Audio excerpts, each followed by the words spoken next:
Welcome to the Nation Within the Nation. I'm your host, Brother Bob, here interviewing Brother James, student minister of construction, 23X, better known as Shutter Man to God. How you doing today? I'm fine, brother. Yourself? Well, let's get straight into this interview. Why did you join the Nation of Islam? And what was your religion prior to that? Well, brother, my entire family Jehovah Witnesses. And then we have some that's Baptist, but the immediate family is Jehovah Witness. So I grew up in the Kingdom Hall.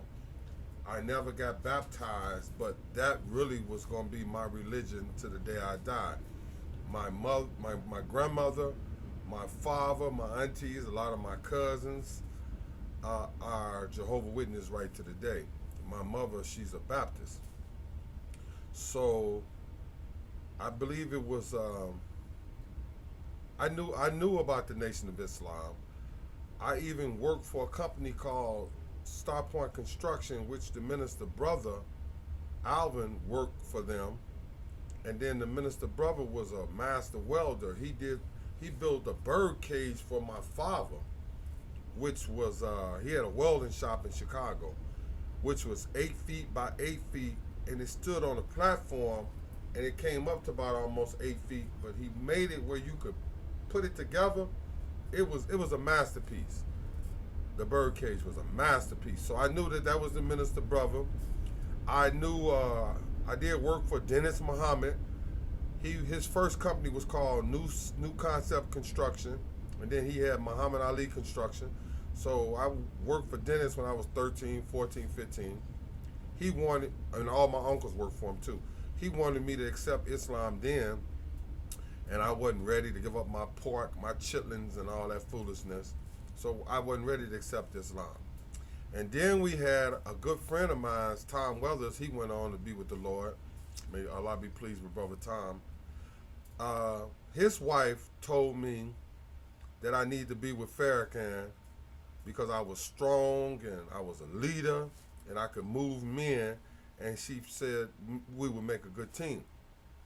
And I said, I'm not going over there dealing with the Muslims. The white man gonna kill them niggas. That's what I said. Because I thought the white man was it. So it was like 1993 coming into 94. I was going through a custody battle with my first wife, and she was on drugs real bad. And mind you, I sold drugs, but I never gave her no drugs, though. This is so crazy. She would always disappear for days and go get high. So I was fighting a custody battle against her with two daughters, and then I had a stepdaughter that I took care of. And her and her mother went to war against me because they didn't want me to get the children because the grandmother was getting a check for the children. And mind you, this was when the government was paying you to be on drugs. So my ex-wife was getting a check for being on drugs, and I didn't even know nothing about it. So I'm losing the custody battle. I'm depressed. I'm going home to kill myself this particular day. So I'm driving down Stony Island. And when you get to 79th and Stony Island, there was an angel always there by the name of Brother Khalil Muhammad. May Allah be pleased with him. He went on, but he would always be in my heart. The brother saved my life. He would always sell me the bean pie in the Final Call newspaper. I would buy it. It didn't mean nothing. I would buy it because I love the bean pie. This particular day, I was going home, coming down Stony Island, getting the 79th. Here go this angel. And I said, oh, I got the light, so I'm going to shoot past Brother Khalil, and I don't want to be bothered with him today because I'm depressed. Allah stopped the light, and Allah put his foot on the pedal that gave the light more time. Brother Khalil said, Brother James, I've been looking for you. Where you been? I said, I'm just going through something, Brother Khalil. I'm not feeling good. He said, here go your bean pie. Here go your Final Call. And I got something else for you. At this time, all the minister's lectures was on VCR. Wasn't no DVD then. He said, I got this tape for you, brother. I said, Brother Khalil, I don't want to buy no tape. He said, brother, take the tape home and listen to it. If you don't like it, bring it back. If you like it, pay me when I see you again. I said, okay, Brother Khalil. So I got my Bing pie, my final call, and I got this tape. The title of the tape, family, was I'll Accept the Challenge. Was done in the basement of Mars Marion. Get that, was a DVD now. Get it. I'll Accept the Challenge. This tape is where the math doctor took Abraham out of the prayer and put the minister in the prayer. And the minister jumped all over the brother. And the tape, you got to get the tape. So I take the tape home. Man, you family, I'm selling crack cocaine, a big drug dealer at this time. Had about 10 guns in the house. Had a gun on me, actually. And I ate pork, freezer full of pork chops. So I get my little drink together, get my beer next to I think I was drinking Crown Royal at that time. Budweiser beer.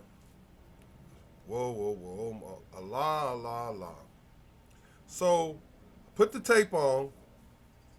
I watched the tape about 5 times. I cut the tape off. I start crying. I get on my knees and I aim east toward, I was right at the lake. So I aimed dead at Lake Michigan. And I started crying. I said, oh God, save me. I got up, I poured all my cocaine in the toilet, almost killed the Tidy Boy man. Thousands of dollars worth of cocaine. Thousands of dollars. I destroyed all my guns, and I got that pork out of my house that day. The next day, I went looking for the teaching of the Honorable Elijah Muhammad, and I was looking for Farrakhan. Where is this Farrakhan? I went to the mosque. He wasn't there. But he always had good representations to represent him. He had Minister Ishmael, Minister Michael. He had First Officer Thaddeus, and he had Second Officer Brother Richard. I said, I'm ready to join. I went to my classes. I wrote my letter to Master W. Farad Muhammad. They sent it back. I wrote it again. They accepted my letter. I recited. I didn't recite. I didn't pass. I went home crying, studied, went back the next week, recited again. I got my X, Brother James 23X.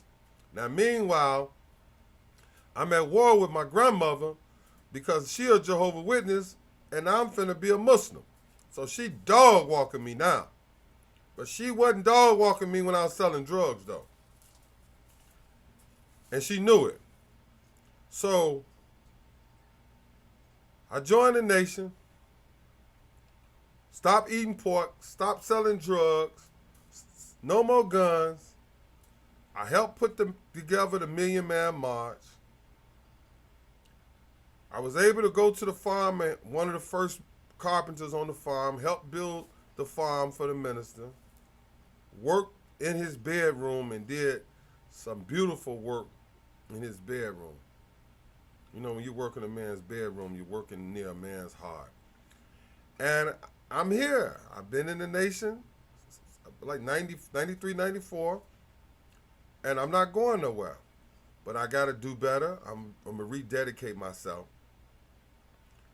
And I want to just start it all over again. I'm going to rededicate myself. I'm going to relight the fire. And I'm going to go get my people and save my people, family. You know, and I joined the Nation of Islam because it saved my life. If I didn't join, if Brother Khalil wasn't there with that tape, I'll either be dead today or I'll be in jail doing 6,000 years. So the Honorable Elijah Muhammad, with his teacher, Master W. Farad Muhammad, and his student, their student, the Honorable Louis Farrakhan, saved my life. And they can save your life too. Take the teaching, I believe every man and woman should join the Nation of Islam. If you don't join, take the teaching, take the lectures, and use it to help your organization. And let us all save our people. Peace.